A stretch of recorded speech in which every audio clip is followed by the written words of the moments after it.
So let's just jump right into it. It's very apropos because our lovely lady in red here, Freddie, just had a article published in a very important publication on leadership around AI. So look for her on LinkedIn. You can get a link to it, I assume, there, and read all about it. It's not for the faint of heart. It's 40 pages, I think. Yes, section? it's a little academic, but midnight reading. It's okay. Well, AI is predicated on AI from the start. It was not written with AI. It was written with a human hand, just to say, yeah.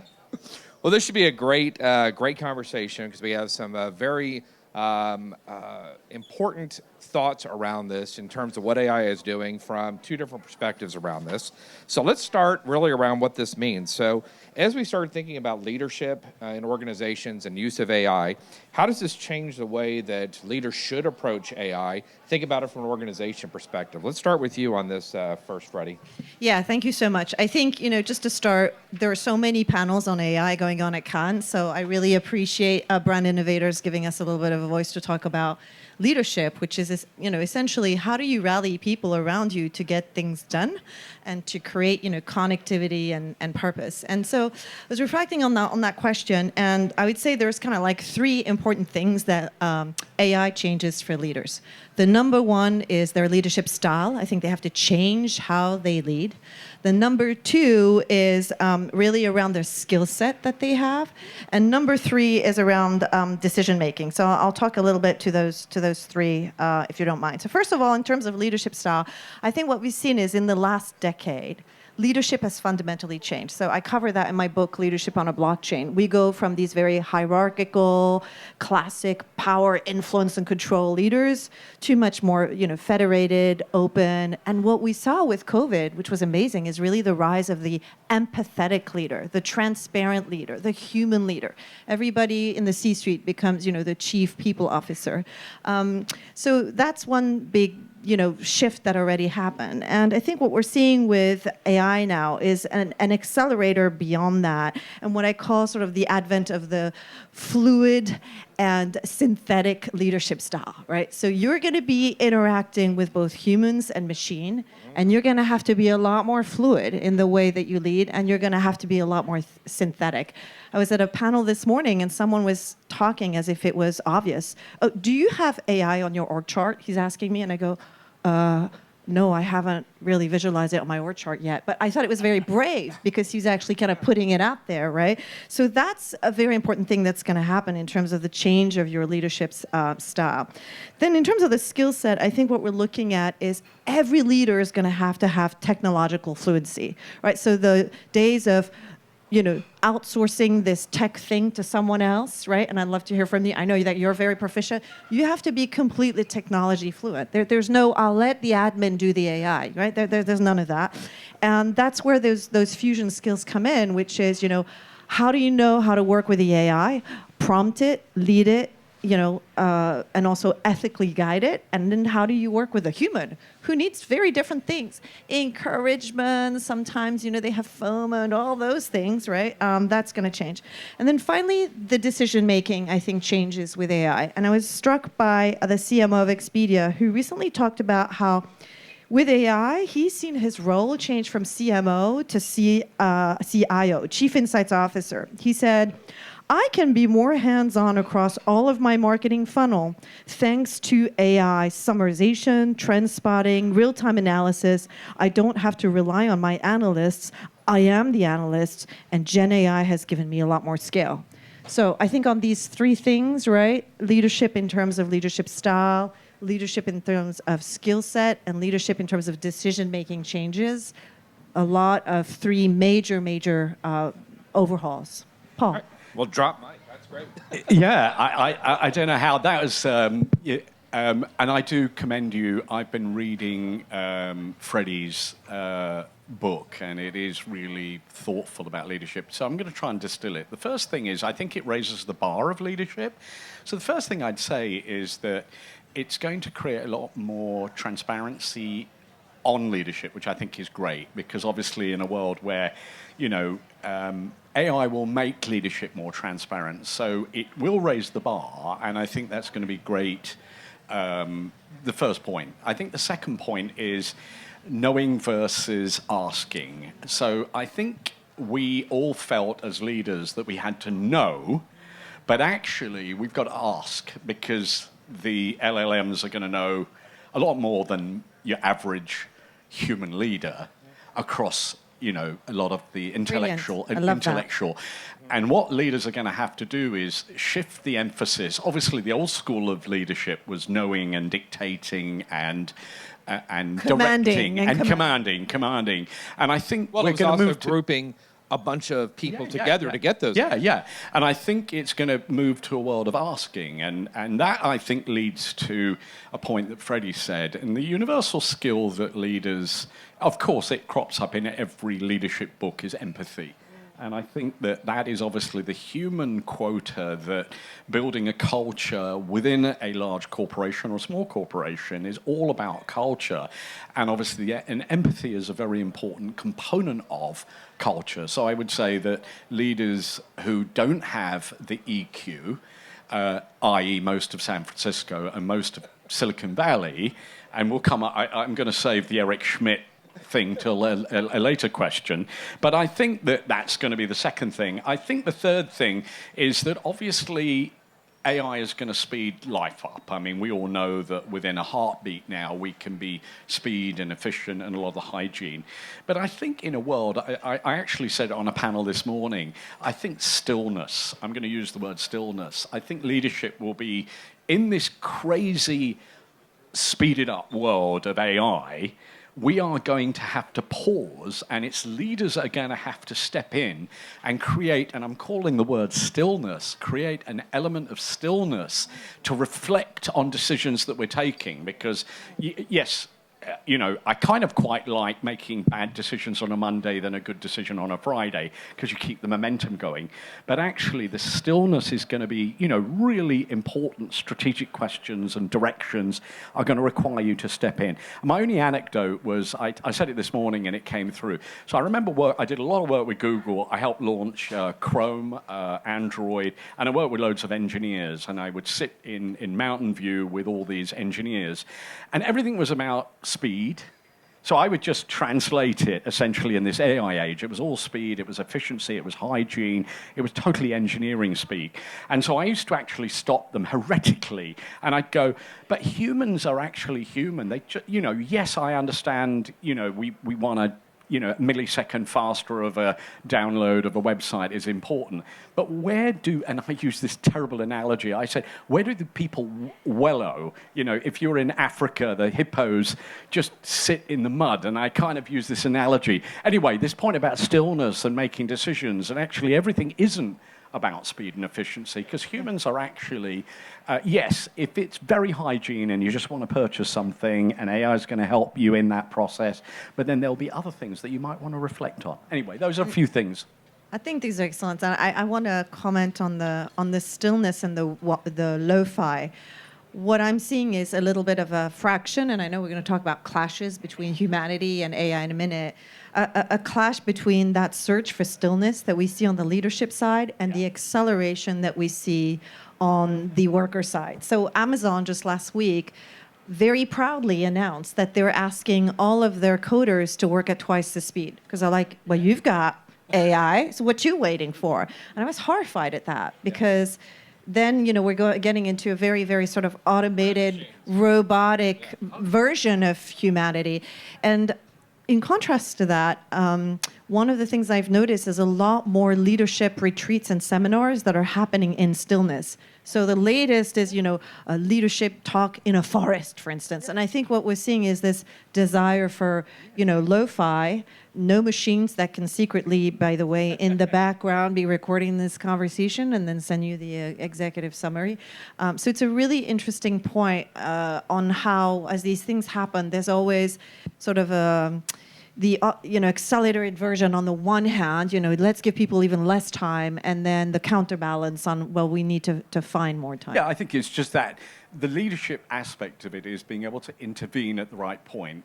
Clearly that productivity drive with AI, the hygiene around it, to your point, I think it is kind of crazy. We're going to get them, we have a metric, we're going to double the coding efficiency cohort. But I think leaders are the ones who have to kind of step in, because that's going to lead to massive burnout. It's going to lead to, and of course, ultimately, potentially, that's all in the master plan, in the Bezos master plan, is, to make people redundant anyway.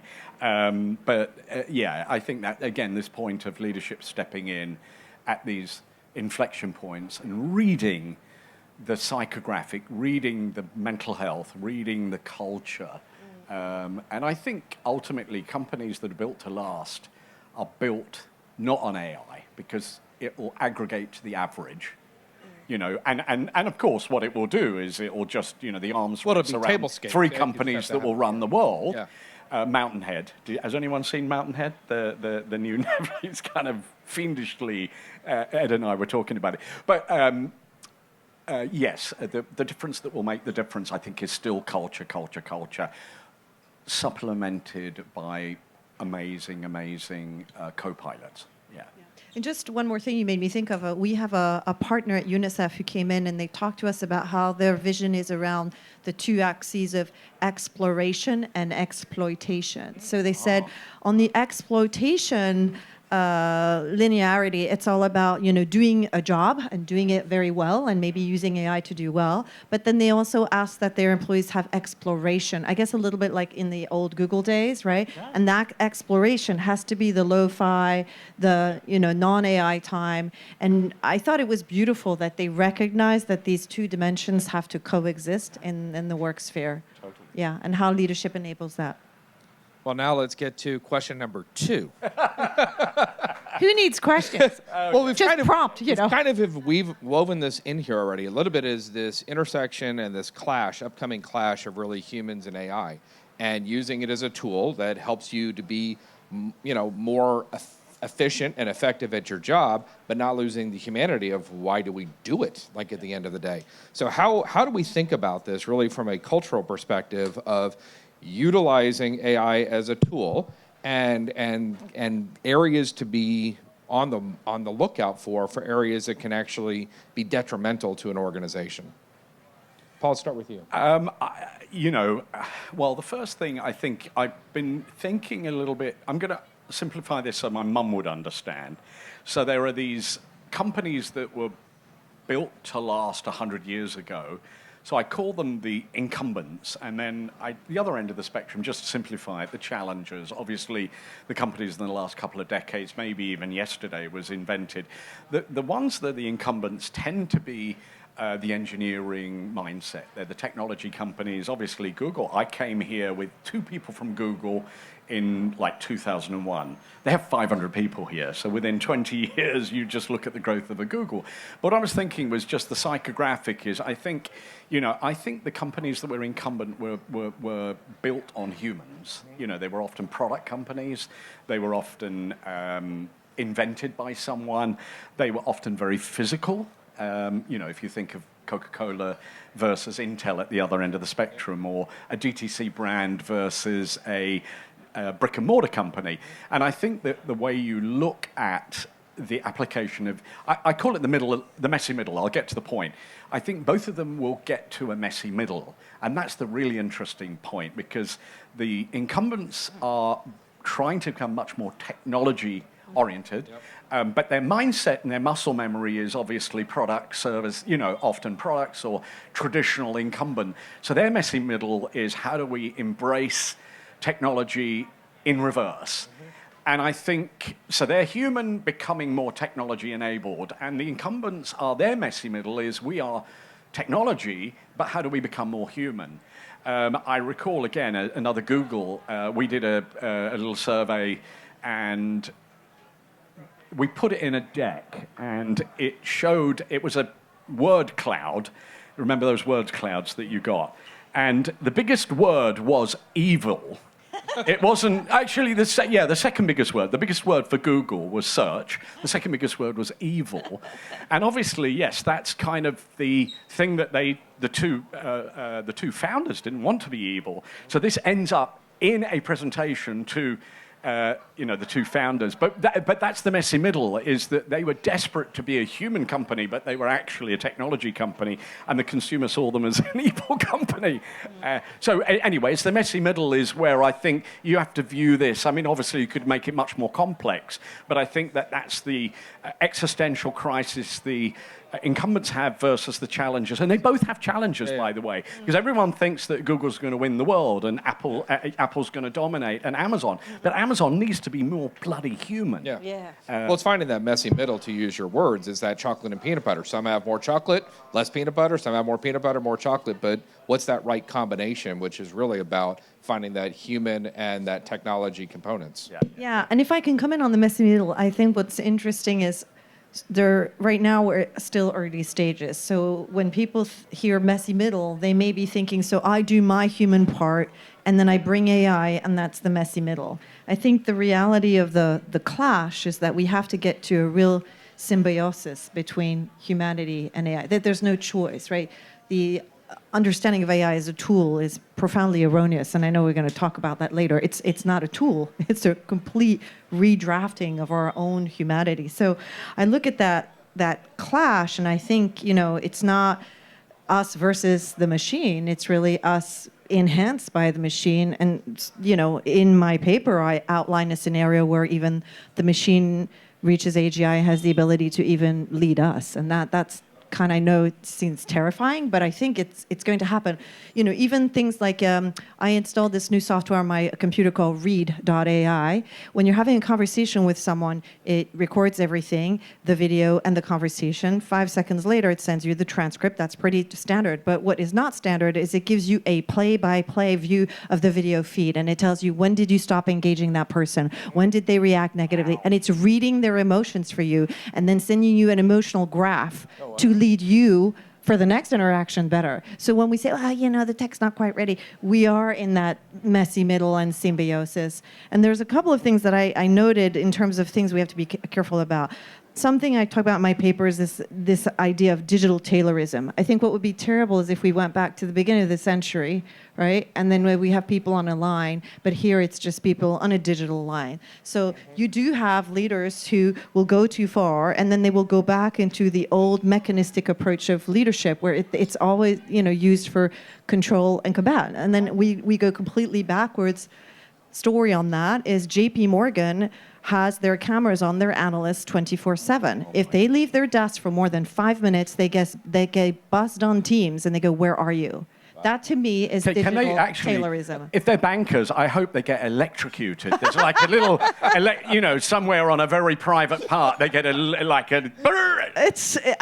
You can't be, you can't be in the loo that long. Yeah, that's not. AI says that the loo break is only 2 seconds. 4. Yeah, it's not. 4.2 minutes. It's not a messy middle at this point anymore, right? It's really gone too far. Totally, JP Morgan. I can see it. Another risk I think is this risk of bias, and we talked about that. I have a section in my paper on that, which is, what we're seeing is with the retreat of globalization as we know it and the rise of populist systems, we're seeing the world regionalize, right, into blocks.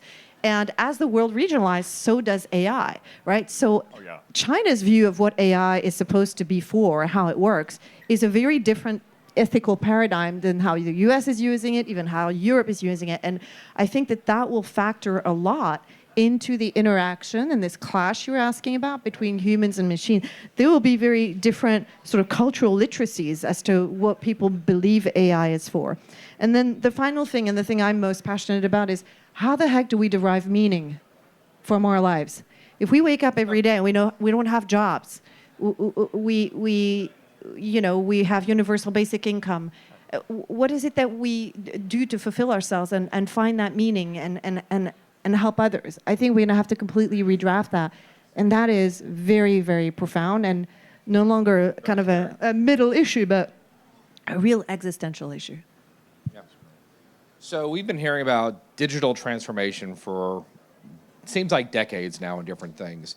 We've had blockchain, metaverse, just internet connectivity, mobile phones, a lot of things had transformed us. What makes AI so different? And how should we be thinking about really taking advantage of the sea change that AI is going to present, not just to companies, but to humanity, just overall? Paul, let's start with you on that one. Yeah, I think just go with the flow. So what I've been trying to say to my younger self, but to young people and to older people, I think is, it's just a new mode. Change is kind of constant. I've been coming to Cannes since 1994. Some of you weren't even born then. It was a little sleepy, but it We won't kind of ask. Don't worry. reflected. We're not going to ask it. Yeah, but it has reflected all the zeitgeist of kind of life and culture and change and technology, and obviously now seeing the six-ring circus that Cannes is. But where I'm saying is it's constant. Change is constant. So there won't be that point in time. I'm going to jump in now with Eric Schmidt. So if you haven't seen this video, there's a 45-minute interview with Eric Schmidt in April at some bizarre conference. But It's unreal. It's you unreal. have to watch it. Yeah. We'll iterate on it. But he essentially talks about how fast, obviously, AI, and he should know a thing or two. I mean, obviously, guiding Google through its formative years. I mean, an investor, a Silicon Valley insider, unquestionably one of the great thinkers. But what he did, I mean, he does paint a dystopian future. I mean, he's saying essentially within 2 years, the machines are going to be much smarter than humans. They will be absolutely empathetic. So all these things that we're saying, well, the human versus what the AI tool is going to do. But here's the thing. Yes, so this is constant change. But what you've got to understand about constant change is there are billions of people who have their dispositions, they have their muscle memory, so it will take a lot longer for this to be adopted. And what I loved about what Eric Schmidt keeps caveating, he says, this is what the he says San Francisco. He uses San Francisco all the time. This is what San Francisco thinks. So it's this idea that in 2 years' time, literally, the machine is learning so fast and doubling and tripling, quadrupling, that they will be human and they could replace things that in this, I bet 90% of people here are saying, no, humans are really important, this, that, and the other. But his point is, in 2 years' time, might be a different scenario. But what I think, 2 points I'm going to join up at the end is, firstly, humans are pretty damn messy. We're all messy. It's going to take a hell of a lot longer for the muscle memory and the adoption of these technologies, but it's frighteningly fast. And the second thing is, I think just as humans, to my younger self, certainly to people that I mentor and talk to, it changes constant. So I think, for someone who's maybe 40, it might be daunting to think, well, how do I keep abreast? What's the rest of my life going to look like? What is my job going to look like? I think if you're 21, you're kind of in the flow of that change, but it's kind of like each person should just jump into the water and be constantly changing. There won't be this moment where suddenly the machine takes over. It's going to be iterative steps. But before you know it, it's quite it's both a inspiring and frightening future for leaders, but for all of us. Yeah, anyway. Yeah, I think that's well said. One of the things that's interesting is you watch that video and you go, yeah, I can believe it or I cannot believe it. But the thing that is absolutely true is when you look at the speed of progress, just in the last couple of months, I published my paper 6 months ago. I called the publisher and I said, you got to publish it now. Like it's going to be outdated. It goes so fast. One of the things that I think we don't like to believe this is that we go, oh, okay, so AI is different because it emulates human intelligence and it's got that insane cognitive ability. But then comes the big but. It's okay. We're humans. We still have all the other stuff, right? The emotions, the energy, any of the things that we want to define as humans, the artistic, etc., the humor, what have you. And the thing that I think is really scary is that how quickly those things are being trained and onboarded also, right? So like the example I gave on the program that can read all of the emotions that are happening in that conversation and give you feedback, who's leading who at that point, right? And I want to give an example to what Paul's talking about, young people. I think one of the most fascinating things is how young people have understood the power of AI and why it's very different, and it's not blockchain or email or video or Zoom or all of these incremental technologies, but it's fundamentally different. What we're seeing is that young people are using AI in the way that AI is designed. So it's their friend, it's their companion, it's even their conscience.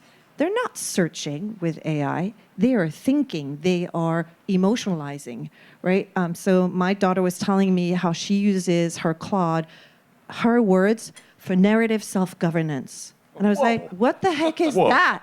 Whoa. What is that? And she goes, yeah, so we talk, and then I ask it for feedback, and then when I'm having things happen at work, we talk about it at night, and then I reflect and stuff, and I went, blows your mind, right? I'm like, I'm searching. I'm using it as a Google replacement, right? Using it as a tool. Yeah, as a tool. Yeah. So I think it's really, really profound to understand that, because if we want to anticipate how AI is fundamentally different, it is that generational difference in terms of AI at the periphery, like email, video, chat, social, or email at the core of how you are using it to really input, enhance, and co-create and co-think and emotionalize. That's really big. All right, but we're going to bring it back to marketing just for this last question, and we're going to tie you up for 1 minute each. Okay. So what is AI going to do really in terms of branding and in marketing and in creativity? Obviously, Paul, this is your world front and center. Both of us. And obviously from a UNICEF, you have some interesting angles on this as well. So, Paul? Yeah, 1 minute. Hero, Hub, and hygienes. So I think a lot of what it will do is hygiene. I mean, clearly efficiency. The advertising model is kind of broken. The idea of hundreds of FTEs for a client is kind of redundant. But what I think hygiene will do, and of course hygiene can across every dimension of marketing, speed, taking rote work, and uplifting it. And in a digital ecosystem, everything is digital, but obviously it requires, we live in hyper specialized worlds, and a lot of that can be automated. So that's the first one. Hubs, I think, is just how do you distribute this? How do you make it interoperable? There are a lot of different tools. How do we connect all these tools together? I think that'll be the next big challenge, is obviously the interoperability of marketing, and it isn't just a dashboard. It is. So we're doubling down also on data storytelling. So there's a new discipline that we've actually believe will be both an integrator as well as the person that will be the prologue that can explain to anybody all these different silos, because everyone has a measurement tool or an AI that will justify their existence in a world of silos. So it's Google now, what was the question? It's Meta now, what was the question? It's NBC, what was the question? It's Snap, what was the question? It's Vogue, what was the question? So in that world, who gives you the neutral truth? So the hubs are going to be these data storytellers in an AI world, and I don't think AI at the moment, and the interoperability of these SaaS-based technologies. And Hero, I'm waiting for, some hero applications of AI. I'm hoping that on the titanium jewelry there will be some magical, hero applications that really could help people's lives and really fundamentally change health and wellness and, sort of really important things for humanity that AI actually could contribute. And so far I'm seeing fewer of the hero applications. I would hope we see more here, but that's how I'm kind of constructing it for marketing. That's a great place for me to jump in, like AI for humanity. So there you go. I think just taking, thank you, you're the best. So I think what we're seeing at there. So typically in technology adoptions, you see sort of like a scaled effect, right? That there's the early adopters, and then you see that curve. We all know it. I think what's going to happen with AI is going to be very different. Right now, we have the slow start, and then we're going to have an uptick that goes like that, like crazy. Why do I say that? When we hear at UNICEF how children are using AI, 58% of all of the under 15 in developed markets are using it. It's like a no-brainer, right? So they're growing up, AI native. And one of the most important things is the use case for how they use it, again, is not information sharing. It's creativity, brainstorming, and all of that emotional sensing I talked about. So if we look at that fundamentally will change, I think, brands as we know it. So while most of us are dabbling in I can be faster, I can be cheaper, I can have a video creation, all of that is like so small, right? That's like, well, okay, but what's the hockey stick? So I was speaking to this lady over there just before our panel. She's like, I manage an influencer agency. I go, great. Who do you rep? She goes, no one. I go, what do you mean? She goes, it's all AI. And I went, whoa. Okay, so that to me becomes the hockey stick when you're creating AI brands, you're creating AI influencers, you're completely changing the game. You're not just incrementally adding a little bit of AI into the standard protocols. And what that's going to look like, I think we have to follow children and how they're using it to really reimagine the future. Well, I think we could talk about AI all day. I think there'll be many more sessions at Con on AI. But let's give a big hand to Paul and Freddie. Thank you so much.